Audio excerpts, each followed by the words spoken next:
¿Se está viendo ahí? Sí, se está viendo. Sí, se ve, profe. Vamos para adelante con algunas aclaraciones en principio y luego algunas consideraciones que tienen que ver con lo que esta materia es, con quiénes somos, a nivel de presentarnos un poco, por qué tenemos que saber esta materia y todas las otras análisis críticos, y después un método que les permita a ustedes tener como en claro cómo se analiza la cosa y a dónde queremos llegar con el análisis, ¿sí? Análisis crítico de la arquitectura clásica y anticlásica, dice ahí, ponele. Con esos loguitos más o menos sintetizo la idea de lo que es la cátedra en virtud de la continuidad que ustedes deberían tener con ITAP. Si yo digo análisis, digo crítica, digo arquitectura, son cuestiones que ustedes ya manejan. Pero a partir de ahora empezamos a insertar una problemática que va un poquito más allá y que está comprometida con la historia. Es un término que enseguida les voy a aclarar por qué no se tienen que preocupar o sí de tener en cuenta.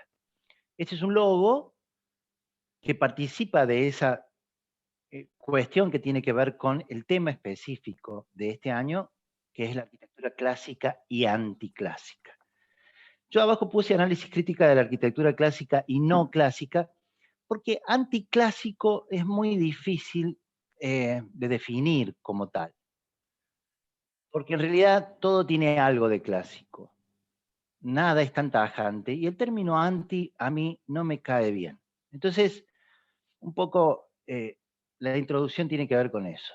Y este logo, que está hecho por un amigo cuando participó de esta cátedra, intenta, desde el punto de vista gráfico, mostrarnos que no todo es casi perfectito y que tiene como esa curvita que lo hace tanto clásico como anticlásico. Es una idea que José tenía cuando participó en esta cátedra.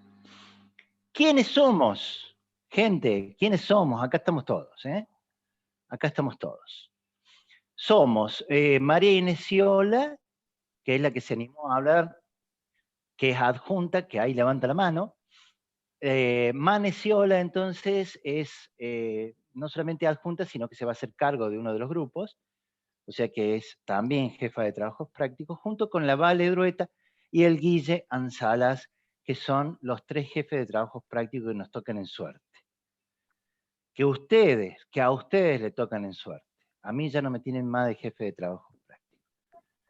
Tenemos el privilegio de tener un profesor invitado, que es el Santi Ruiz, que lejos de irse definitivamente, de decir, che, Juan, me voy, no, quiso quedarse y entonces, bueno, bienvenido Santi, con sus aportes que verdaderamente son invalorables, ¿no es cierto? O sea que tenemos ahí en la figura de Santi Ruiz alguien que va a colaborar con la cátedra. Del lado derecho están los más importantes de todos, los adscriptos. Ahí está prácticamente la línea media y la delantera del Barcelona, ahora sin Messi. ¿Quiénes son ellos? Son todos ex alumnos de esta casa y Ramiro, ex alumno de la Nacional de Diseño Industrial. O sea, son todos arquitectos, menos Ramiro, que es diseñador industrial, lo cual enriquece todavía la visión de lo que significa el diseño. El diseño tiene que ser la comprensión de un todo, y cada vez que nosotros pensamos en algo, en cualquiera de las materias, tenemos que pensar en función de que una materia está ligada con la otra. Siempre, siempre, siempre, siempre. Y así entonces, uy, ¿qué me pasó con la Juli? Y así entonces la Ati, la Ana, la Juli, Simón, la Yami, Ramiro, son adscriptos. ¿Cuál es el gran valor que yo veo de una adscripción? Que lo hacen de onda, que lo hacen porque les gusta, lo hacen porque quieren seguir aprendiendo. Gente que trabaja ad honorem, gente que participa ad honorem. Por eso es la base, porque son ellos los que en realidad van a apoyar a los jefes de trabajos prácticos, que son los pilares fundamentales de esta materia, cuyo titular soy yo, que me menciono al último porque lo creo así. Yo creo que la gran base acá está en los jefes de trabajos prácticos, los adscriptos que los van a hacer a ustedes entender cuál es la mecánica. Y luego apareceré yo esporádicamente dándoles algún teórico, que son las intenciones que tiene esta materia para con ustedes. Ahí aparece otro integrante que es Historias de la Arquitectura de Instagram, que yo les diría, hay muchos que ya son, o algunos, que ya se han sumado a la cuenta, pero yo les diría al resto que lo hagan, porque sin ser obligatorio, hay muchas cosas que rescatamos de ahí en el proceder de la cátedra, sobre todo para el parcial. O sea, hay algunos posteos míos que les puede ayudar significativamente y yo se los voy a ir indicando cada vez que lo haga. Es una cuenta que de alguna manera nos ayuda a entender un poco más la situación. Análisis crítico y arquitectura, chicos, eso yo lo doy por hecho. Yo entiendo que ustedes a eso lo saben. De hecho, hemos tenido hermosísimos exámenes de ITAP. Y en ITAP nos hemos preocupado porque ustedes definan conceptos como los de análisis, como los de crítica y los de arquitectura, ni qué hablar. Sin embargo, aparecen ahí dos términos que son, como les decía, lo clásico y lo anticlásico, que está relacionado con la historia de la arquitectura. A diferencia del semestre anterior, ahora le vamos a poner a lo que ya sabemos un ingrediente. ¿Qué es lo bueno? Que todo lo que aprendimos en ITAP lo aplicamos acá. ¿Cuándo? Siempre. Las componentes y los elementos urbanos los vamos a volver a ver. Las componentes arquitectónicas las vamos a volver a ver. Lo que pasa es que lo vamos a ver en el tiempo. Lo vamos a ver en otra situación, en otro contexto. Entonces, hay aquí la idea de que se incorpora la historia. No, profe, no me diga que tengo que estudiar historia, qué sé yo. No, no necesariamente. O sea, la historia nosotros no la tomamos como un objetivo, sino como una herramienta para analizar la arquitectura, para analizar las obras. ¿Para qué? Para saber cuáles son los antecedentes válidos que tiene la historia de la arquitectura. Y esos antecedentes válidos, ya van a ver, me van a dar la razón en tesis, siempre son pendulares entre lo clásico y lo anticlásico. Y a nosotros nos toca ver los dos conceptos. Entonces, historia no significa saberse fecha, estudiar de memoria y todo lo demás, sino hacer un viaje, ponerse en situación, ver cuál fue el contexto de cada una de esas culturas que nosotros vamos a ver y de todo lo que ustedes van a estudiar, y a partir de ahí empezar a rearmar posibilidades dentro del diseño que ustedes hacen. Ya lo vamos a tocar a eso. Hay esa definición de clásico y anticlásico, chicos, tenemos todo el año, ¿no? Para acomodarnos y para entenderla. Cuando algo es clásico y cuando no lo es, uno intuitivamente probablemente tenga una idea de lo que puede llegar a ser clásico. Si de repente yo abro micrófono y pregunto, ¿quién de estos dos personajes les parece más clásico a la hora de vestirse? Seguramente ya tenemos indicado a Daniel Grieg, que es el que está de la izquierda, y no a Kurt Cobain. ¿Por qué? Porque hay algo que ustedes intuyen, que es clásico, por sobre el otro que a lo mejor no lo es tanto. ¿Y por qué las cosas empiezan a ser clásicas? Porque tienen un respaldo, porque tienen un aval que la historia y el significado le van dando. Y así en todo. Así en todo. La forma de vestir puede ser clásica, la forma de comportarse también, y empiezan a introducirse conceptos, como en el caso de este vestido de novia, donde lo clásico se define además por lo significativo y por lo simbólico. ¿Por qué es clásico el vestido de novia?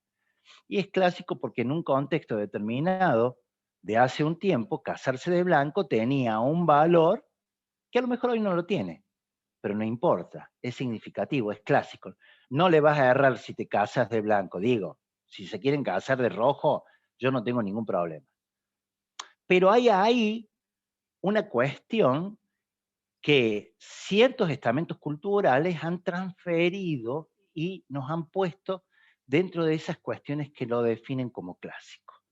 En honor a Ramiro, entonces, he traído un restyling, como dicen los diseñadores industriales, de lo que pudo haber sido un auto que en su momento fue clásico y cómo, al reprocesarlo desde el punto de vista del diseño, termina teniendo otras características.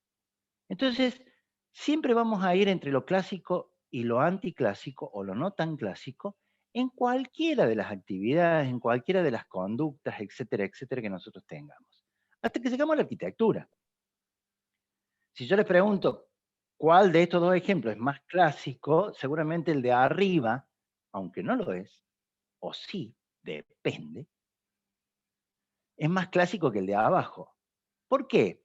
Porque hay arriba, en ese ejemplo de arriba, ciertas cuestiones que tienen que ver con la simetría, con la buena lectura de los ritmos, con todo aquello que ustedes saben del lenguaje, con una definición que se percibe inmediatamente, con un color que también le es propio, etcétera, etcétera. En cambio, Gehry, abajo, tiene otro concepto de la arquitectura que probablemente no esté arraigada en cuestiones geométricas, ordenadas y organizadas, que determinan lo clásico, y promueve otro tipo de arquitectura. Ahora yo pregunto, ¿es anticlásico lo de abajo? Y no sé si es anticlásico. Yo creo que hoy es un clásico, pero no los quiero embrollar demasiado la cabeza. Sin embargo, cada vez que nosotros observamos cualquier línea de diseño, vamos a encontrar cuestiones que son meramente clásicas y otras que no tanto.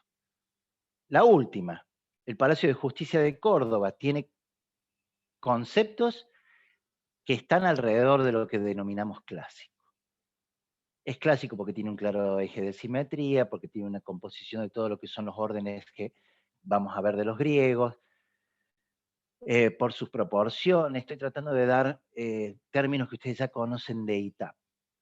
Sin embargo, lo de la derecha ya no es tan organizado desde el punto de vista de lo que significa el reflejo ese del lenguaje arquitectónico tan fácil de leer. Y entonces los capiteles son distintos, etcétera, etcétera. En definitiva, hay en toda la historia de la arquitectura distintas maneras de entender a la arquitectura en tanto sus condiciones de que sea clásica o no lo sea.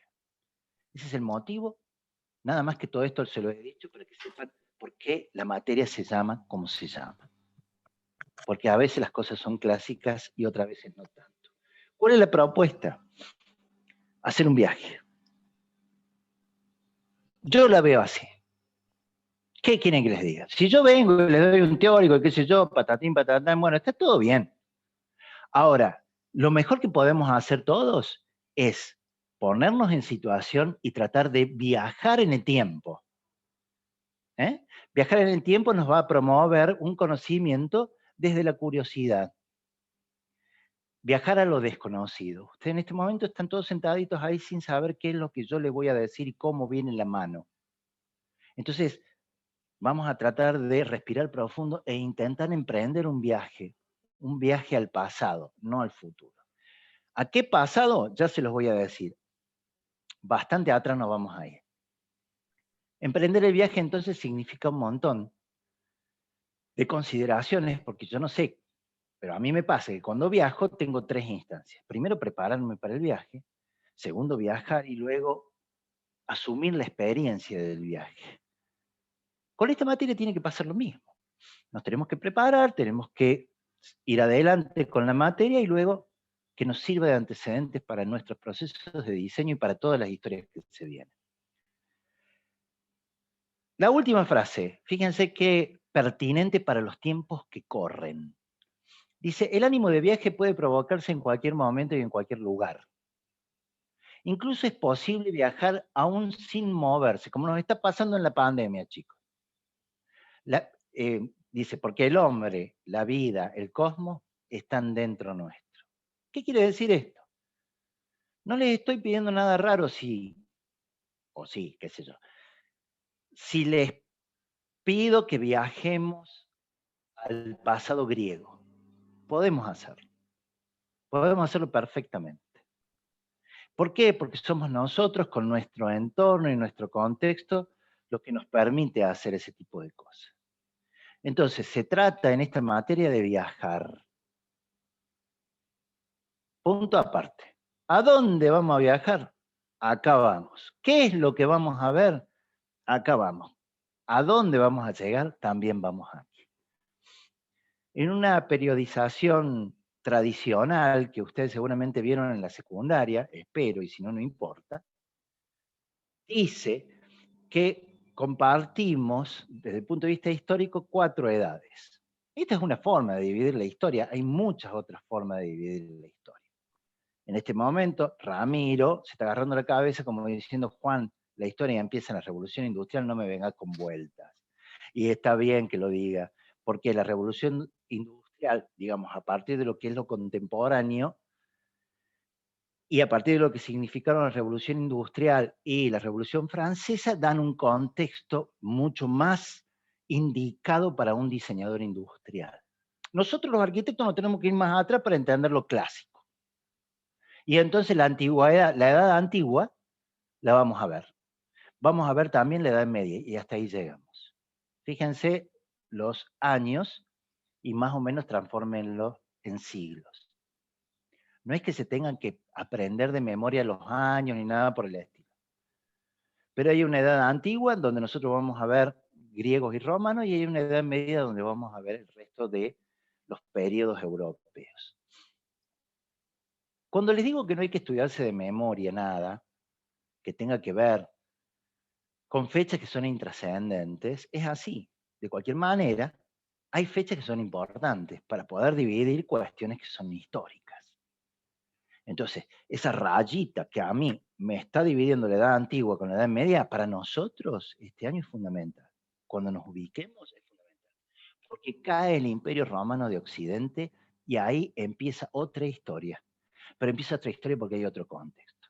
Después aparecen 2 símbolos acá, el nacimiento de Cristo y la división del imperio. Fíjense que simplemente con colocarlos yo voy diferenciando situaciones. Entonces, ¿qué vamos a ver en estas 10 clases que nos tocan? 12 clases. La historia de arquitectura en la Edad Antigua y en la Edad Media, pero no solamente en Europa, como reza abajo la flecha, sino una parte en Oriente y otra parte en América. Todo eso vamos a ver. ¿Cómo vamos a hacer? No tengo idea. No, sí tengo idea. Pero todo eso lo vamos a ver en este semestre. De a poco. Vamos por parte, dijo Jack. ¿Qué vamos a hacer primero? Y hoy vamos a empezar.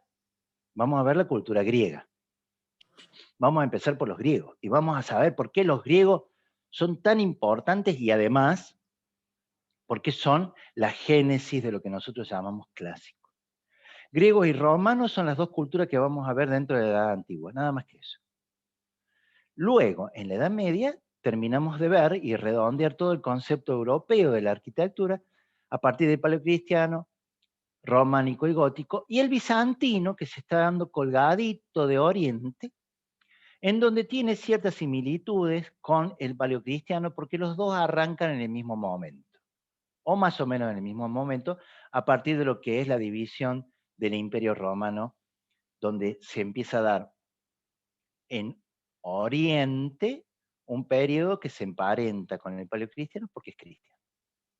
Esta línea es extraordinariamente importante porque de acá para allá tenemos una cultura politeísta, un poquito antes no, y de acá para allá lo tenemos, tenemos a la iglesia como una cultura que es monoteísta. Pero como si esto fuera poco, y sin que los europeos supieran que estaba ocurriendo en América algo, porque todavía no se había descubierto América, pues en América estaba ocurriendo algo. Y eso también lo vamos a estudiar. Las famosas culturas precolombinas, que en los términos de maya, azteca, incas, no les puede ser indiferentes, seguramente lo han escuchado en algún momento, hacen a una arquitectura muy rica que también vamos a ver este año. Profe, hay para ver, ¿no? Sí, hay para ver, chicos. ¿Cómo esto? Todo lo que les acabo de decir no surge, no es que un día Dios hizo la luz y aparecieron los griegos. No, hay culturas anteriores que lamentablemente nosotros no vamos a ver, ¿no es cierto?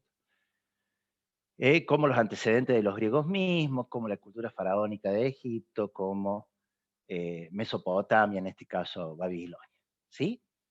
Lo pongo simplemente para que ustedes vayan interiorizándose de que estamos allá, lejos, en la denominada Edad Antigua. Sin embargo, hay cosas en arquitectura que hacemos hoy gracias a esta gente. Y eso es lo que vamos a descubrir. Y vamos a viajar. Y en algún momento vamos a viajar todos juntos, así como con Ati, que viajamos un montón, una de las criptas. Salvo esta fotito, que no conozco Cusco, el resto de las fotos son mías. Y ahí es cuando yo me agrando un poco, porque digo, mira cómo viajó el profe. Sí, me encanta viajar. Tuve mucha suerte. He viajado mucho con Mane y he viajado también con la ATI. Y viajando se aprende un montón. Entonces hoy nos vamos a meter de lleno con esta cultura, con estos maestros, con los griegos. Vamos a empezar prolijamente, ya les voy a decir cómo.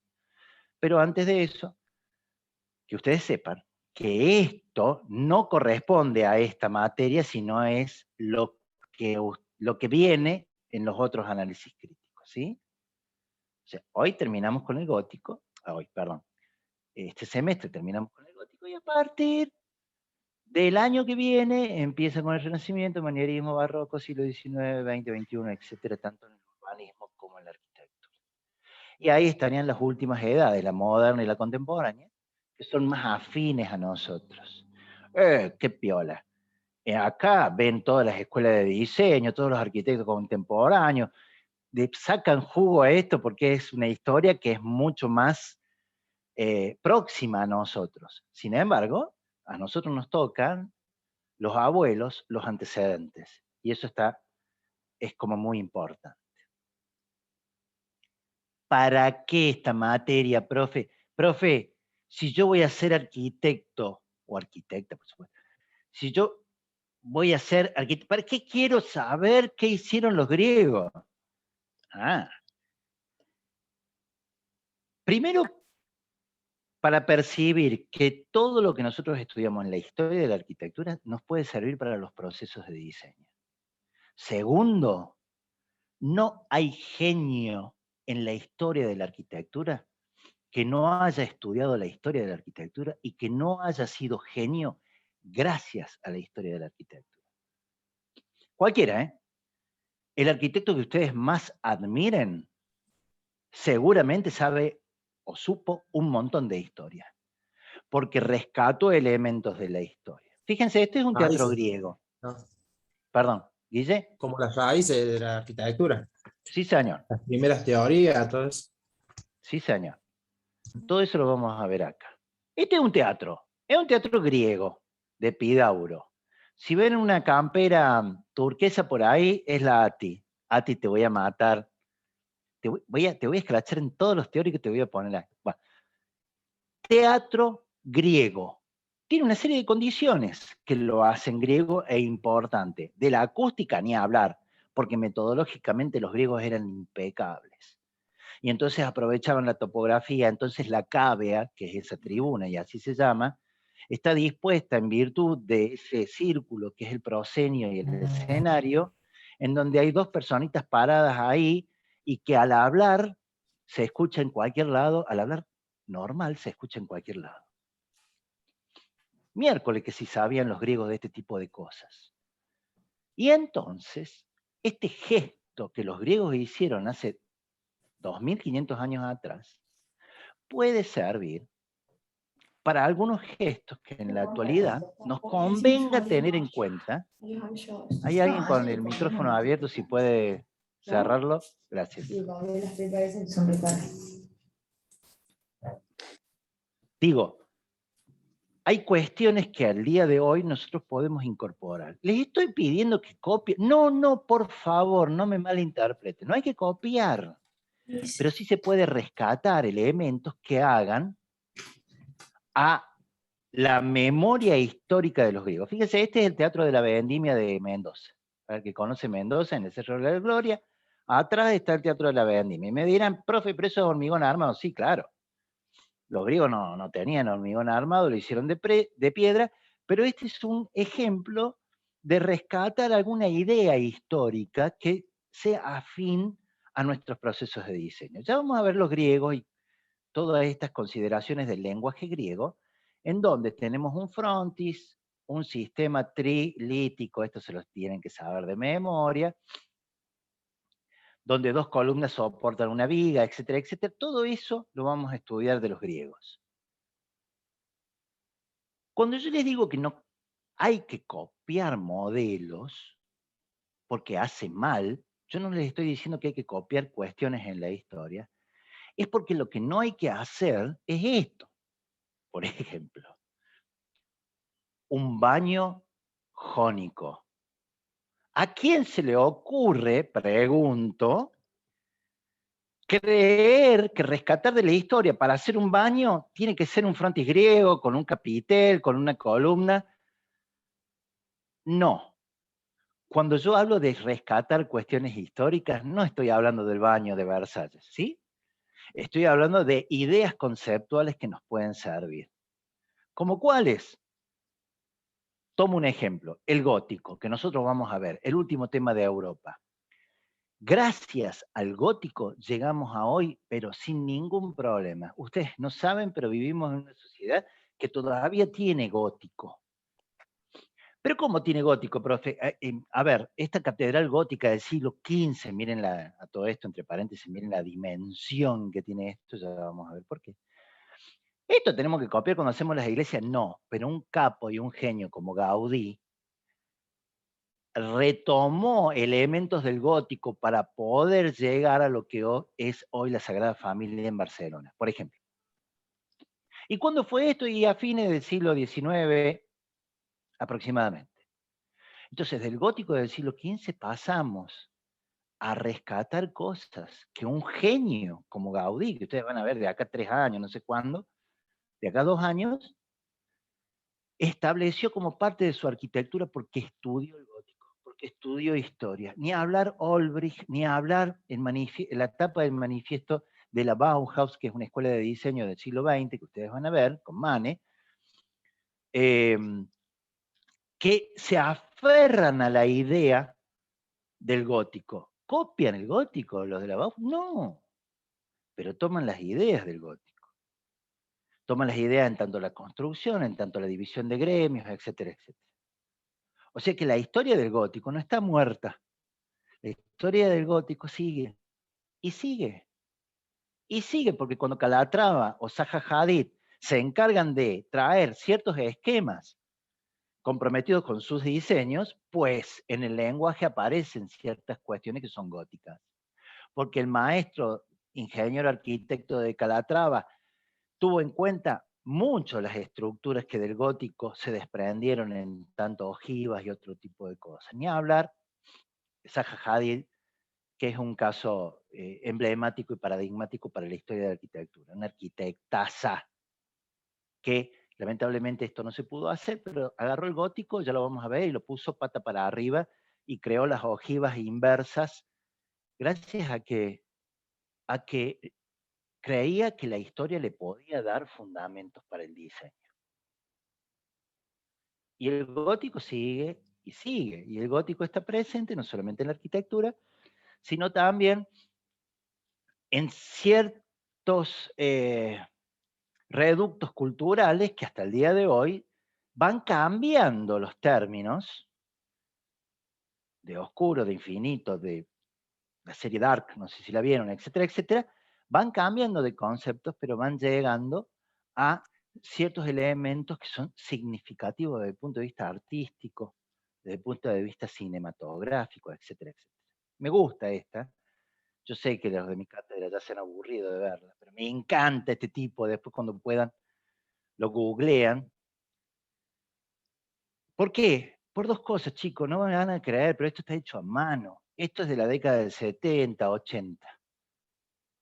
Y esta es la gráfica para una película, peliculón, Alien 1, dirigida por Ridley Scott, donde en aquella época se necesitó una gráfica y el tipo apeló al gótico. ¿En dónde está el gótico acá, profe, que no lo veo? Y está en lo infinito, está en lo vertical, está en la ojiva, está en un montón de cosas. Y estoy hablando del siglo XV, ¿eh? Entonces un capo como Geiger, que es este, después lo googlean, insisto, llega al concepto del séptimo arte, así denominado el cine, en aquel momento con una película emblemática. No les digo que la vean porque se van a pegar un embole, disculpen que se lo digo así en griego, ya que, digo, véanla, es un peliculón, tiene un tiempo lento, pero no dejen de ver Alien 1, no la saga de los Alien que después se convirtió en Alien contra el ratón Mickey, cualquier cosa hicieron después. Entonces, el gótico deja algo y el gótico puede ser lo que viene. Por eso estudiamos las historias de la arquitectura, desde los griegos hasta antes de ayer. Por eso estudiamos, porque es un sinfín de cosas que nos pueden estar dando un montón de pautas, de gestos que tienen que ver con nuestros procesos de diseño. No hagan un baño griego, pero estudien historia. Y si estudian historia van a ser Zaha Hadid, van a ser Calatrava, van a ser Gaudí, van a ser Gropius, van a ser Mies, van a ser geniales si saben historia de la arquitectura. Profe, ¿y esto cómo se hace? Chan, ahora les voy a decir, escúchenme, hagamos de cuenta que no hay nadie, que no están los jefes de trabajos prácticos. Les voy a decir cómo se hacen los trabajos prácticos. Nosotros vimos cierto encuadre metodológico cuando vimos ITA. Entonces dijimos, un método es ir viendo de lo general a lo particular cómo el proyecto está en una situación determinada, luego en una ciudad, luego la arquitectura, las componentes de la ciudad, la componente de la arquitectura. Analizar significa eso, despiezar. Si yo hago una analogía que se me acaba de ocurrir bastante simplona, si yo tengo arquitectura en mis manos y digo que esto es el lenguaje, esto es la estructura, esto es la función y este es el espacio, estoy diciendo que estoy dividiendo las 4 componentes para después nuclearlas y lograr con un método muy simple el análisis de esa arquitectura en cualquier momento, chicos. Esto les puede servir hasta tesis. Che, si me están escribiendo a mí, prefiero que me lo digan. Acá, lo importante de esto es a qué van a apelar a ustedes. ¿A qué van a apelar? Mira, lo tengo al Guille y a Lucía Quinteros acá. Son los únicos 2 que veo, así que me alegro mucho. Y si de vez en cuando cambiamos, genial. ¿A qué van a apelar? Y bueno, este año a lo híbrido, o por lo menos a lo virtual. Poquito de clase presencial, mucho de clase virtual. No sé cómo será, ya veremos si la semana que viene regresamos o no. Pues es fundamental que este teórico que está grabándose lo vean, no porque yo sea el profe que da teórico, sino porque hace falta que esta pata del análisis esté clara, la pata teórica. La otra es todos los elementos que nosotros le damos para construir esos trabajos prácticos, la guía de trabajos prácticos y los libros, que no les damos todos los libros, les damos algunas lecturas pertinentes, algunos resúmenes de algunos capítulos, de algunos libros que ustedes tienen que leer. Segunda pata. Y una tercera pata, la construcción que ustedes hagan a nivel de bitácora, a nivel de lo que van tomando nota, a nivel de lo que van recopilando, tanto de los teóricos como de los prácticos, como de las guías, como de lo que leen, como de lo que ven, etcétera, etcétera. Esto lo va a explicar Mane enseguida. Esta es nuestra aula virtual. Ustedes tienen, por suerte, digamos, dentro de esa balanza de los pros y los contras que tiene la virtualidad, uno de los grandes pros es que ustedes pueden ver los teóricos las veces que se les dé la regalada gana. Y dice, che, ¿qué dijo Juan cuando no sé qué cosa? Entonces van, pum, y lo ponen y lo ven. ¿Qué vamos a hacer? ¿Cómo vamos a analizar? No solamente los griegos, todo, hasta el gótico, y me animo a decir muchos otros análisis críticos. Voy a tomar un ejemplo, que es el ejemplo que le vamos a dar, así que más vale que me aprovechen. ¿Cómo ando con la hora? Bien. Esto se llama Partenón. Muy bien. Partenón, un edificio. ¿Es arquitectura? Sí, claro que es arquitectura. Emblemático, paradigmático, tiene un montón de cosas esto que ya lo vamos a estudiar. No me voy a poner a estudiar ahora el Partenón, pero sí les voy a decir algo. ¿Cómo vamos a analizar la arquitectura griega? ¿El Partenón está solo en la inmensidad del universo? No. Cuando ustedes tuvieron que rendir y nos mostraron su proyecto, nos mostraron que estaba en la ciudad de Córdoba, en un barrio, al lado de una iglesia, etcétera, etcétera. Pues, el Partenón no está solo, el Partenón está en una situación determinada. ¿Cuándo aparece el término situación? Cuando hay una relación entre distintos tipos de edificios. El Partenón solo es el sitio.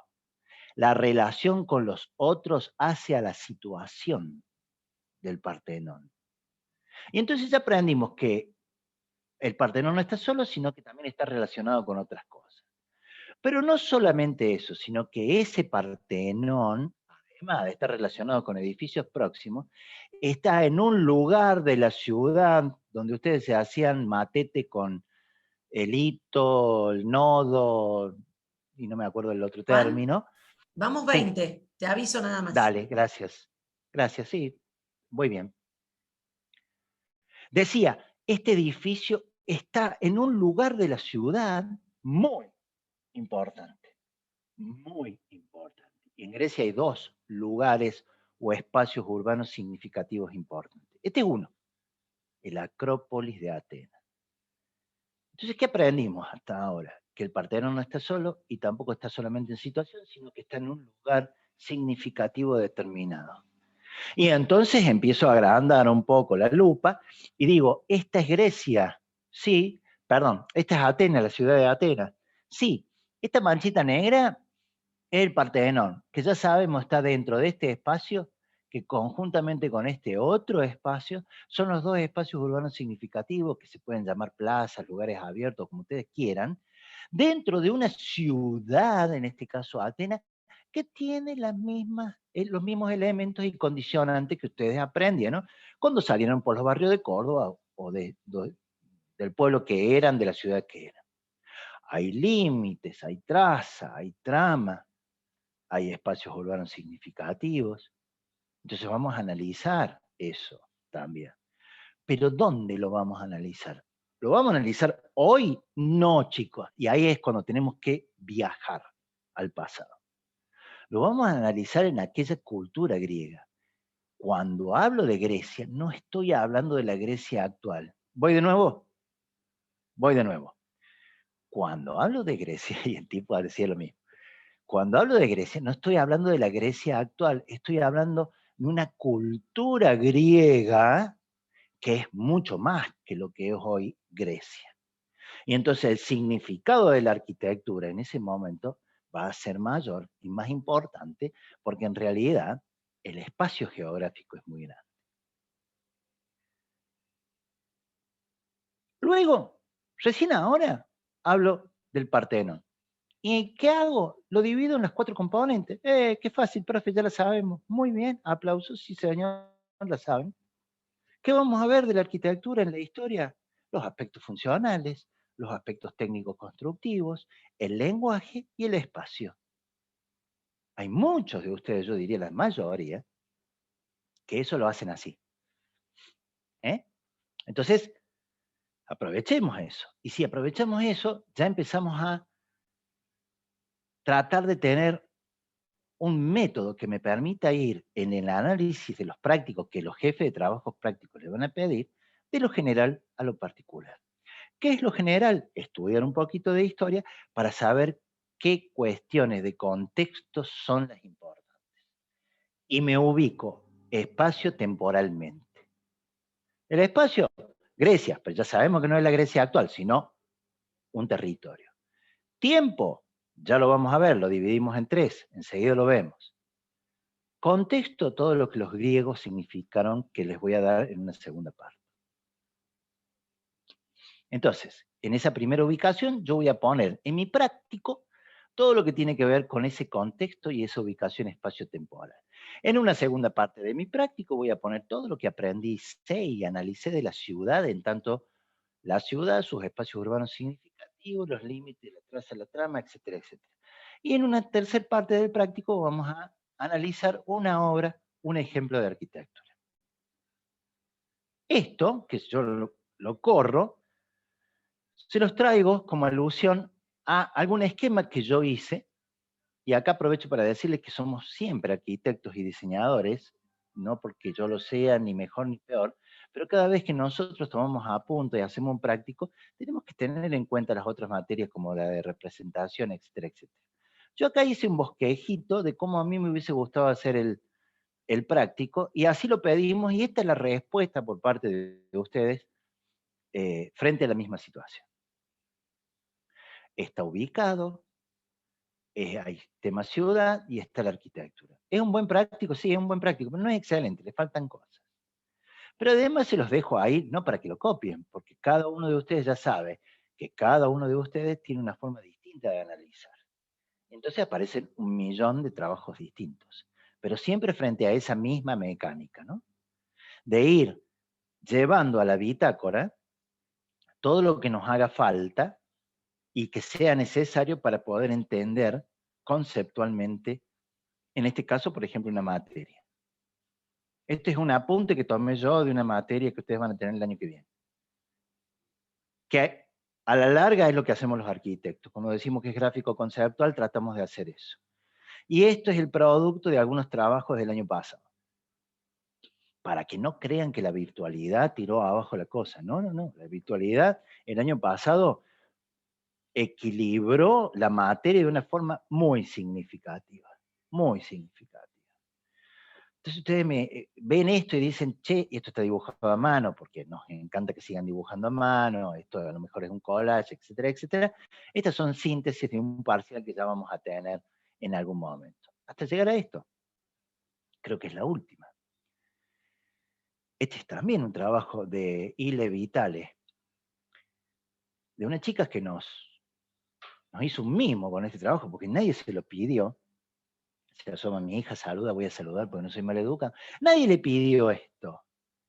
Sin embargo, se puso a laburar y vio en ese viaje todo lo que son los griegos, los romanos, el paleocristiano, el bizantino, el románico y el gótico en Europa, viajando frente a una situación de contexto donde del otro lado, en América, también viajando, aparecen los mayas, los aztecas y los incas. Miren qué pedazo de síntesis. Nadie se lo pidió, ¿eh? Rindió con esto. Acá también hay promoción, ya Mane les va a explicar la cosa. Y la promoción es mucho más directa que en ITA. Acá, simplemente con una interpretación de este tipo, los que promocionan tienen el examen aprobado. Bueno, Mane, cortate la grabación. Si querés,